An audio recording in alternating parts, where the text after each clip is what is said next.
Brasil. Les saluda el doctor Alexis Vallejo y agradezco mucho a la sociedad por permitirme volver a estas charlas presenciales, que es lo que realmente más me gusta, ¿no? Que las virtuales, ¿ok? Entonces vamos a comenzar, ¿ya? Lo primero quería que ustedes vean esto. Tenemos el tiempo limitado, así que acá vemos un clásico signo de Bruksinski, ¿verdad? Pero uno cuando tiene, si te ponen un paciente de menos de un año y medio, no, este es un poquito más, es 3 años, pero si te ponen un paciente de menos de un año y medio, uno no le busca signos meningios. ¿Por qué? ¿Por qué no le buscamos signos meningios? Te ponen uno de 5 meses, ¿le buscaría signos meningios? No les buscamos, ¿ya? Porque son normales. Un paciente, un lactante menor podría tener signos meningios, o sea, rigidez de nuca, un poco de Bruksinski de Kernel, y eso ser normal, ¿ya? Los signos meningios son normales al inicio, ¿ya? Entonces no los buscamos. ¿Cómo buscamos en alguien, en un neonato, en un lactante, la meningitis? Tocamos acá, molleritas. ¿Y qué buscamos? Que las fontanelas estén hipertensas, ¿ya? Entonces, en un recién nacido, no se vayan a estar a ver, doc, voy a hacerle, no, porque no van a encontrar esos signos meningios, ¿ya? Entonces, en un recién nacido, los primeros meses, lo que se busca son fontanelas hipertensas, pero el paciente no tiene que estar llorando, porque si un paciente está llorando, un bebito está llorando, sus fontanelas se hacen hipertensas y están, no, tiene que estar en calma, le pasas y está duro, ¿ok? Entonces, ese es el dato importante ahí. ¿Ya? Los signos meningios son confiables a partir de qué edad? Del año y medio. Del año y medio para adelante son confiables los signos meningios. Antes del año y medio no son confiables. Y ahí que buscamos fontanelas hipertensas. Ese es el primer consejo que les quería dar, ¿ok? Entonces, a ver, empezamos. La siguiente premisa respecto a meningitis bacteriana es incorrecta, ¿ok? Acá lo que hemos hecho es fusionar varias preguntas en una sola, y cosa que para cada pregunta íbamos revisando 5 preguntas, ¿ok? Miren, ¿cuál de estos les parece incorrecta respecto a meningitis bacteriana? La primera, la tríada de Osler se puede presentar en meningitis por neumococo. La segunda, la falsa, la displasia de Mondini predispone a meningitis por neumococo. La tercera, la granulomatosis infantiséptica es típica de listeria, siendo esta última la etiología más frecuente de romboencefalitis. 4, los neonatos pueden tener 10 leucocitos por microlitro en líquido cefalorraquídeo sin que se considere patológico. Y 5, listeria monocitógenes ingresa al sistema nervioso principalmente por transporte paracelular. Ok, entonces vamos a conversar. ¿Alguien sabe qué es la tríada de Osler? ¿Qué sería la tríada de Osler? Sí, exacto. Ok, entonces el neumococo que viene a ser, si te preguntan principal causa de meningitis, ¿cuál sería? No, viral, viral. Primero viral. ¿Y de los virales cuál es el más frecuente? Los enterovirus, ¿verdad? Enterovirus, ese es lo más frecuente. Y ya luego de las virales vienen las bacterianas. Y de las bacterianas, el neumococo viene a ser el más frecuente siempre que tú estés pasando los 3 meses hasta adelante, ¿no? Neumococo. Pero antes de los 3 meses, ¿quién viene a ser la causa más frecuente? Que es la misma causa más frecuente de sepsis neonatal precoz. El Streptococcus galactiae, ¿verdad? Eso es entonces ahí. Ahora, este neumococo hay más de 90 serotipos, pero hay un serotipo que es el más severo. Un serotipo que podría, si ingresa al paciente, le da neumonía, endocarditis y meningitis. ¿Qué serotipo es el más severo en neumococo? El 3, el serotipo 3. Y este serotipo 3 se puede asociar a una triada de Osler o llamado síndrome de Austrian. Entonces, síndrome de Austrian, A-U-S-T-R-I-A-N, síndrome de Austrian o triada de Osler, es cuando el neumococo hace triple, neumonía, endocarditis, meningitis, ¿ya? Entonces, uno normalmente piensa que el neumococo cuando da meningitis ingresa por fosa nasal, si es cierto, pero también puede ir por vía hematógena, en el síndrome de Austrian o triada de Osler, en el cual un neumococo que dijimos que el más severo es el tipo 3 y nos hace neumonía, endocarditis, meningitis. Entonces, la triada de Osler se puede presentar en meningitis por neumococo verdadero, ¿ya? Verdadero. Entonces, un paciente con meningitis podría el foco estar neumónico. La primera es verdadera. ¿Ok? Listo. La... vamos a ir conversando. A ver, la segunda nos dice, la displasia de Mondini predispone a meningitis por neumococo. Entonces, hay algunos factores que predisponen, ¿no? Por ejemplo, si te ponen un paciente que está en los extremos de la vida, ¿no? Anciano o muy joven o inmunosuprimido, entonces, ¿quién predispone? Listeria, ¿ya? Y es importante saber que predispone listeria, ¿por qué? ¿Qué le vamos a agregar al tratamiento antibiótico? Ampicilina. ¿La ceftriaxona le ataca a listeria? ¿Le puede hacer daño a listeria? Te ponen ceftriaxona. No hay ampicilina. ¿Podríamos utilizar ceftriaxona? No. Acuérdense, listeria es resistente a toda cefalosporina. ¿Ya? Listeria es resistente a toda cefalosporina. ¿Ok? Entonces, no nos sirve para listeria ninguna cefalosporina. Por eso, extremos de la vida, agregamos ampicilina. ¿Ok? ¿Qué otro antibiótico podría atacar a listeria? No hay clave ampicilina en el examen. Dice, uy, ampi, Alexis me dijo ampi, pero no hay. ¿Qué le agregamos? No hay ampi. ¿Qué le podríamos dar? ¿Cuál es el antibiótico que mata gram positivos? No, no hay pierde para matar gram positivos. ¿Cuál? O sea, cuando tú tienes un gram positivo muy fuerte, lo mechas con este antibiótico y generalmente resulta bien. Vancomicina. Entonces, si ampicilina no hay en clave, vancomicina sería la segunda opción contra listeria, ¿ya? Pero de ahí cefalosporina, el resto no sirve contra listeria, ¿ok? Entonces, esa es listeria, una de las más importantes, ¿no? Neumococo generalmente, todo lo que te abren de fractura de base de cráneo. ¿Por qué en fractura de base de cráneo se predispone a neumococo? Y en el examen de neuro no te van a poner fractura de base de cráneo, pues te van a poner, ¿cómo se llama la equimosis periocular? Cuando un paciente se golpeó la cabeza y se pone acá, ojos de mapache, ya que está de moda la película, ¿verdad? O empieza a salir rinorraquia, ¿ya? Dice es fractura de base cráneo anterior. O aparece un hematoma acá detrás de la oreja. Ahí está equimótico. También te pueden poner eso. Signo de. Eso pasaba en las batallas, en las guerras, ¿no? Signo de battle. Acá se pone equimosis en la mastoide. Y eso te habla de fractura de base cráneo. O empieza a salir tú haces tu otoscopia. Yo les comento, hace poco tuve un paciente en el rural que se había caído de cabeza, un niñito, ¿no? Y la mamá no, la mamá decía que estaba bien. Yo le llamaba al doctor, le digo, doctor, el mecanismo ha sido fuerte porque necesitaba un hospital más grande para llevarlo, que le dan tomografía. Me decía, pero está bien el niño. No, tenlo ahí, ¿no? Como siempre no quieren chambear. Entonces yo le hice otoscopía, ¿no? Y en la otoscopía encontré algo que me decía que se había roto por dentro fractura de base cráneo. ¿Qué podemos encontrar en la otoscopía? Que se ha roto por dentro la base de cráneo. Hemotímpano se llama. Tú ves el tímpano y un hematoma ahí. Entonces yo lo encontré, lo llevamos urgente y ya tuvieron que aceptarlo. Y tenía fractura de base de cráneo, terminó en el regional por neurocirugía operada. Entonces, cualquier fractura de base de cráneo te predispone a neumococo. ¿Por qué? Porque conecta senos paranasales y en senos paranasales ahí vive el neumococo, pues, ¿no? Con las meninges. Entonces, el neumococo es factor de riesgo cualquier fractura de base de cráneo, ¿ok? Listo. Eh, y meningococo, generalmente meningococo va a ocurrir en brotes. Hay dos bacterias que cuando hay brotes uno tiene que estar ahí a los contactos, darles profilaxis. ¿Qué bacterias son profilaxis cuando hay así un brote? Ya una meningococo y a hemófilos, son esas dos, ¿ya? Entonces siempre profilaxis, meningococo y hemófilos, ¿ok? Y meningococo ustedes tienen que pensarlo en jóvenes. Ahora, meningococo, si acá te viene meningococo, hay algo típico que hace. No sé si habrán visto un capítulo de Doctor House, que en un avión pensaban que había meningococo y le buscan, ¿no? Y ya tenía algo en la espalda la paciente. Que ya, va por ahí. Pero ¿qué aparece en el cuerpo del paciente? Tú dices, no, este puede ser meningococo. Petequias.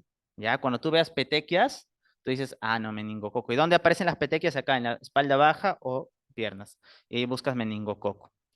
Ya, esos son los que predisponen. Entonces, la displasia de Mondini, ¿qué viene a ser? Viene a ser una malformación del conducto de la cóclea. La cóclea, ustedes saben que tiene que dar 2 vueltas y media, ¿no? El caracol. Ya, la displasia Mondini da 1 vuelta y media nomás, ¿no? No da las 2 vueltas y media.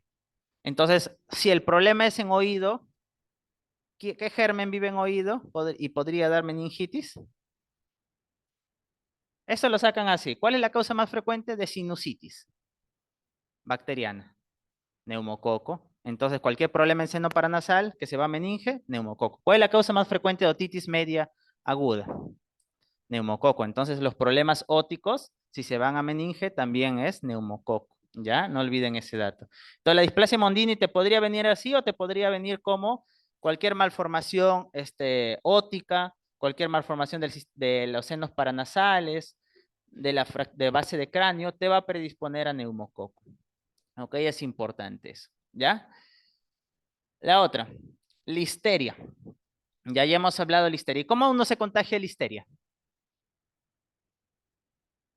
Son lácteos carnes, ¿ya? Lácteos carnes. Por eso, y la listeria hace un paso transplacentario, ¿ya? Y al bebito le da esto.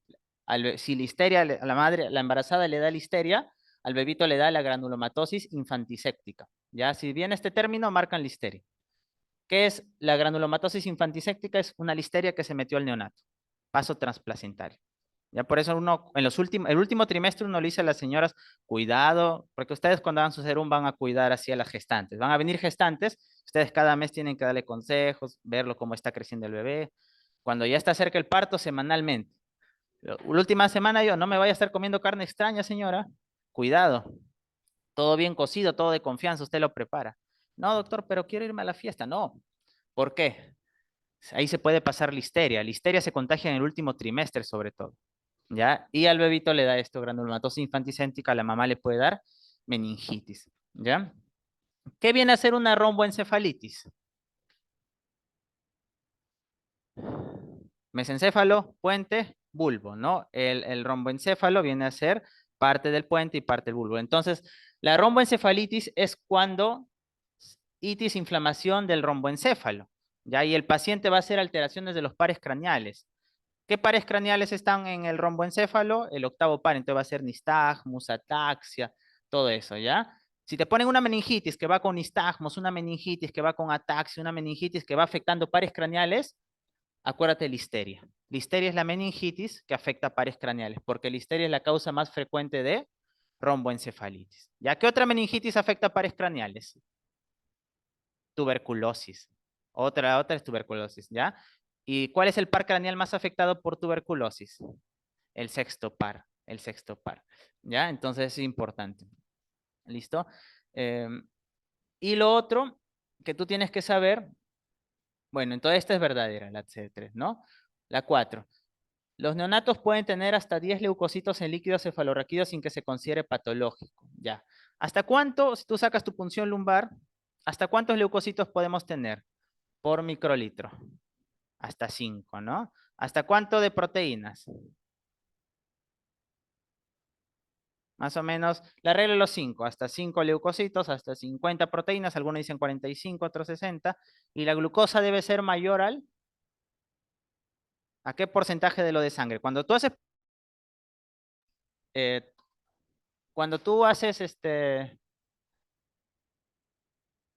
cuando tú haces punción lumbar, a ver, un segundo acá, no voy a estar hablando por las puras. Hola, hola, hola, hola,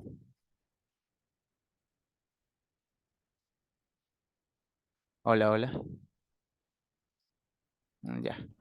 Entonces, cuando tú haces punción lumbar, tú al paciente, tú le vas a sacar al paciente, ¿ya? Y a la vez le estás sacando en sangre de glucosa. ¿Por qué? Porque no hay un valor de la glucosa, o sea, el mínimo, sino depende de lo de sangre. Si en sangre salió 200, ¿cuánto debería ser como mínimo? Imaginemos que es un diabético, sangre 200. ¿Cuánto debe ser como mínimo en el líquido cefalorraquídeo? En sangre 200, ya del paciente, ¿cuánto debe ser mínimo el líquido cefalorraquídeo?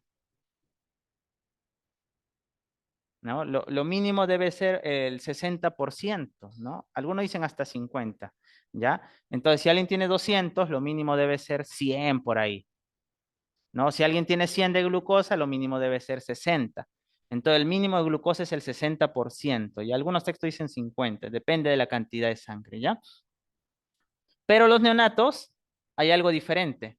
Ellos pueden tener más leucocitos. Hemos dicho que el adulto tiene hasta 5 leucocitos, ¿no? Por microlitro, hasta 50 de proteína y más del 50% de glucosa, ¿verdad? La regla de los 5, hasta 5 leucocitos, menos de 50 proteínas y más del 50% de glucosa, la regla de los 5, ¿ya? Para que sea redondeando, ¿ya? Pero el neonato puede tener un poquito más. ¿Hasta cuántos leucocitos puede tener un neonato? Y esto es importante, ¿eh? Cuando uno tiene un neonato, por ejemplo, tenemos ¿A qué caso clínico te van a poner acá? Te van a poner una gestante, una madre, que ha hecho fiebre. Ha hecho fiebre y se le ha roto la fuente. Le dicen, ¿no? Ruptura prematura en membrana, fiebre. ¿Qué diagnóstico puede ser eso? Una gestante hace fiebre, el bebito hace taquicardia y hace ruptura prematura en membranas. Esa es una corioamnionitis, o sea, una infección de líquido amniótico. Cuando tienes corioamnionitis se muere el bebito adentro. Imagínate el bebito flotando con la infección, tienes que sacarlo. Induces parto, lo sacas al bebito, dices, ¿no estará en sepsis neonatal? Tú agarras y esperas 12 horas. En los neonatos uno no le saca ahí nomás sangre, esperamos 12 horas y le sacamos PCR, hemograma, uy, está elevadísimo, sepsis neonatal. Ya, empezamos tratamiento, no mejora. ¿Por qué no estará mejorando de la sepsis el neonato? Se nos muere. Tal vez se fue al cerebro. Meningitis neonatal. Y si es meningitis neonatal, tú tendrías que sacarle punción lumbar. Le hacemos punción lumbar al neonato, sí se le hace. ¿Y hasta cuántos leucocitos puedo encontrar en un neonato como normal? Adulto hemos dicho menos de 5, menos de 50 gramos de proteína y más de 50% de glucosa respecto a sangre. El neonato puede tener hasta 20, no se olviden, ¿ya? Hasta 20 leucocitos. El adulto hasta 5 y el neonato hasta 20 leucocitos. Ya más de 20 hay una meningitis. ¿Y por qué es importante saber que hay meningitis? Porque las dosis son altísimas. ¿Ya? Por ejemplo, ¿cuánto es la dosis para una neumonía con ceftriaxona? ¿Neumococo de neumonía? ¿Cuál es la dosis de neumonía? Tienes una neumonía y fiebre, tos, disnea, neumococo, dices. ¿Cuántos gramos le pones de ceftriaxona? 1 gramo, máximo 2. ¿Cuál es la dosis de meningitis por neumococo con ceftriaxona? Eso sí les puede venir, ¿ah? La dosis de meningitis es 4 gramos al día. Imagínense, o sea, una neumonía, máximo 2 gramos al día, una meningitis son 4 gramos al día. Y por eso en el neonato también queremos saber si hay meningitis, porque hay una dosis para sepsis baja y en meningitis lo duplicamos. Pero en adultos que le vaya a venir, 4 gramos al día de ceftriaxona es la dosis, ¿ok? Listo. Y luego, Listeria monocitógenes ingresa al sistema nervioso por transporte paracelular. ¿Verdadero o falso? ¿Cómo ingresan? Tú tienes tu barrera hematoencefálica, ¿no? ¿Qué célula forma la barrera hematoencefálica? Los astrocitos, ¿verdad? Los astrocitos, ya.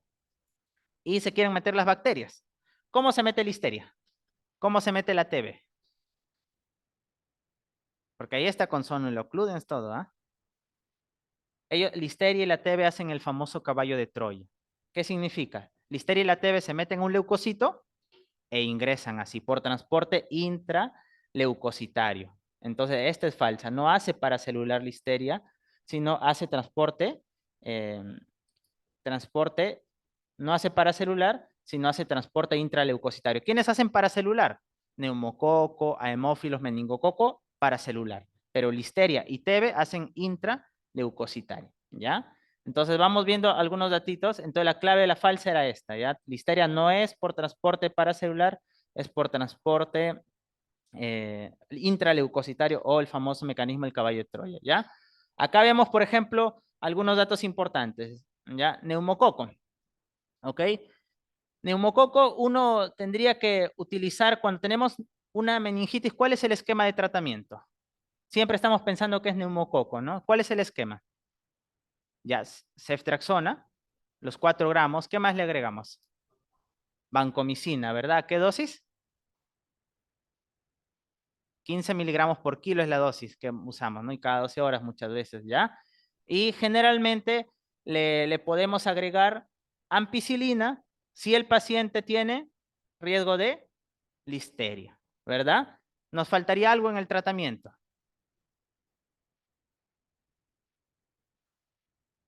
¿Qué evita el edema cerebral, las complicaciones? La dexametasona, ¿verdad? ¿A qué dosis?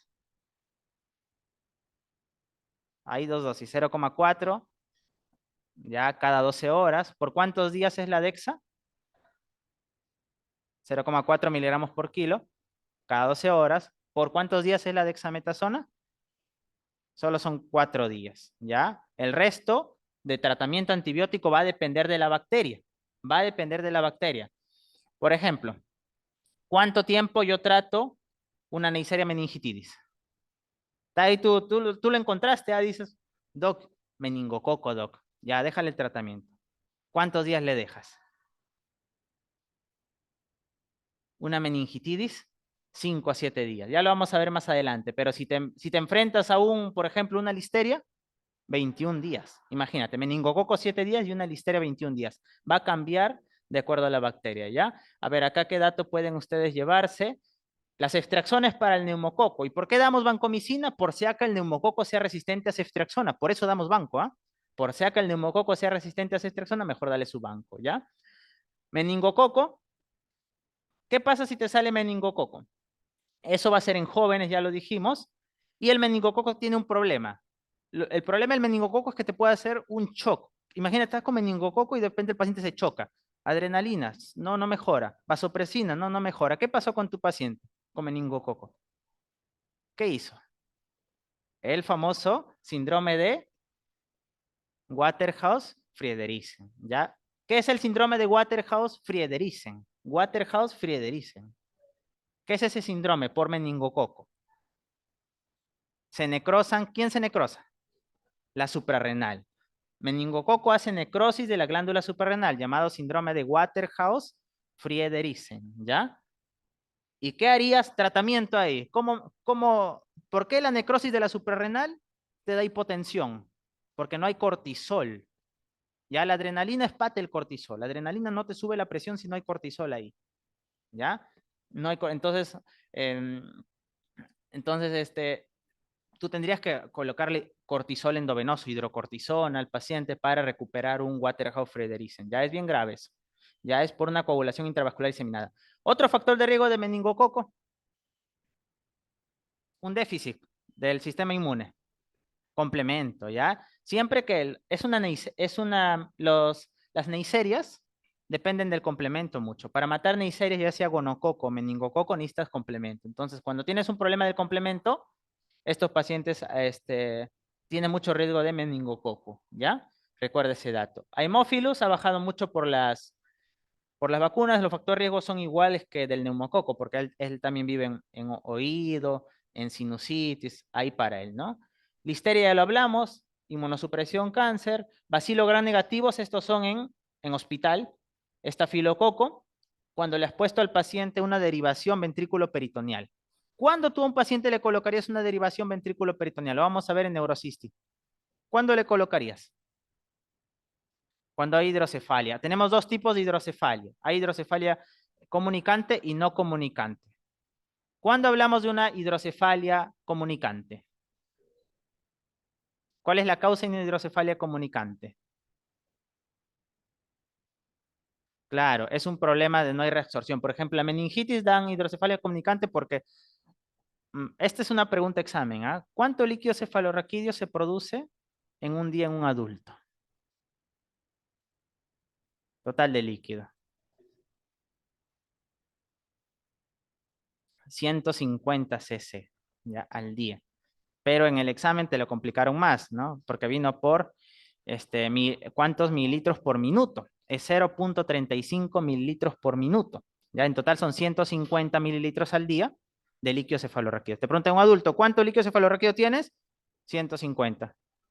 Y eso se recambia 3 a 4 veces en un día. ¿Dónde se produce el líquido cefalorraquídeo? En los plexos coroideos, ¿verdad? Y ese es el 70%. Y el otro 30%, en la médula espinal, ¿en qué parte? En el epéndimo, ¿ya? Entonces los plexos coroideos, epéndimo, 0,35 mililitros por minuto, ¿ya? O 21 mililitros por hora, y en total son 150 mililitros que se recambian 3 a 4 veces al día. ¿Y dónde se va a reabsorber?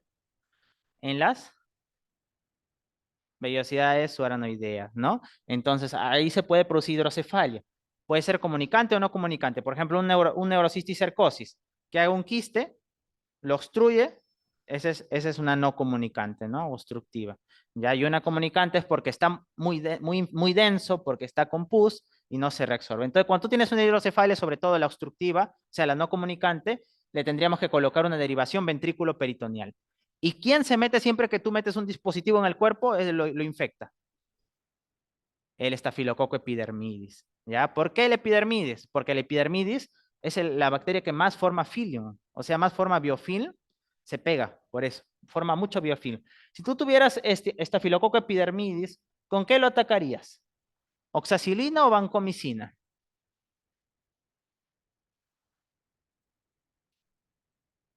Porque si tú tienes un aureus meticilino sensible, lo atacamos con oxacilina, ¿no? Y si es meticilino resistente, lo atacamos con vancomicina. Y el epidermidis, así a secas. El epidermidis es como si fuera un aureus resistente. Necesitas banco de frente, ¿ya? Epidermidis de frente banco, no te olvides, ¿ok? Listo. Eso es importante, ¿ya? Infección mixta, ya hablamos, y fúngica, ya lo vamos a hacer más adelante. ¿Algunos factores de riesgo? Quienes gusten las diapos me escriben a mi WhatsApp para compartirles más tarde las diapositivas. Y bueno, este es un poco de lo del líquido cefalorraquídeo que ya le hemos estado conversando, ¿ok? Es importante esto, ¿ya? Listo. Ya hemos un poco hablado de este dato. Los accesos. Esta es una pregunta de examen. ¿Cuál es el síntoma más característico del acceso? ¿Ya? Y había estas claves, ¿no? Cefalea, fiebre, convulsión, déficit focal. Muchos marcaban fiebre, pero la mitad de accesos cerebrales no dan fiebre, ¿ya? El síntoma más frecuente es cefalea, ¿ok? La cefalea. Entonces, tú tienes un paciente con cefalea, fiebre y un déficit focal, no mueve un brazo, convulsiona, hace una fascia, tendrías que pensar en un acceso bacteriano, ¿ok? Un acceso bacteriano, ¿ya? Que generalmente es polimicrobiano, ¿ya? 68% está estreptococo estafilo y puede ser polimicrobiano. Al ser polimicrobiano, acá se meten hasta anaerobios. Entonces, ¿yo qué antibiótico utilizaría para tratar un acceso? Si tú tienes que atacar a anaerobios del sistema nervioso central, ¿qué antibiótico le darías? ¿Clindamicina o metronidazol? El metronidazol. La clinda no llega. Metronidazol, ¿ya? Y como acá está el aureus, usas vancomicina. Entonces el esquema que más usamos nosotros es vancomicina más metronidazol. Ahora, eso es importante, ¿no? Ahora, ¿qué pasaría si te ponen un alérgico a beta-lactámicos, que no puedes usar ceftriaxona? ¿Quién entonces reemplazaría si no puedes usar ceftriaxona en las meningitis? ¿Tienes neumococo simple? No puedo usar ceftriaxona, penicilina. El Astronan solo ataca cuando hay alergias a beta-lactámicos, yo puedo usar Astronan. ¿Podría usar Astronan en meningitis? No, porque el Astronan solo ataca gran negativos. Y las meningitis son la mayoría por gran positivos, ¿no? Neumococo. Entonces, ¿qué antibiótico que tiene la fama de hacer agranulocitosis, pero lo usamos si el paciente hace alergia a beta-lactámicos? Cloranfenicol, ¿ya? Cloranfenicol. Te ponen alergia a beta-lactámicos, cloranfenicol va a ser tu caballo ganador. Cloranfenicol, ¿ya? Vancomicina no habría problema, ¿ok? Listo. Y si te pusieran ¿qué antibiótico podría ser coadyuvante? Ya estás con tu ceftriaxona, tu vancomicina, estás con tu ampicilina, y dices, agrégale un antibiótico más, un poquito para ayudar. No está respondiendo. ¿Cuál es el antibiótico que le podemos ayudar? ¿Por qué? Vancomicina no pasa muy bien la barrera hematoencefálica. Hay un antibiótico como que lo ayuda para potenciarlo. ¿Quién es ese? Rifampicina, ¿ya? El antibiótico coadyuvante en meningitis, te ponen ahí, ¿con cuál coadyuvamos? Rifampicina. ¿Por qué usamos rifampicina muchas veces? Porque vancomicina no pasa bien la barrera hematoencefálica, no penetra bien la barrera hematoencefálica. Y cuando tú das dexametasona, encima cierras más la barrera hematoencefálica, entonces tienes que usar rifampicina en esos casos, ¿ya? Bueno, esto es del acceso cerebral que ya lo conversamos.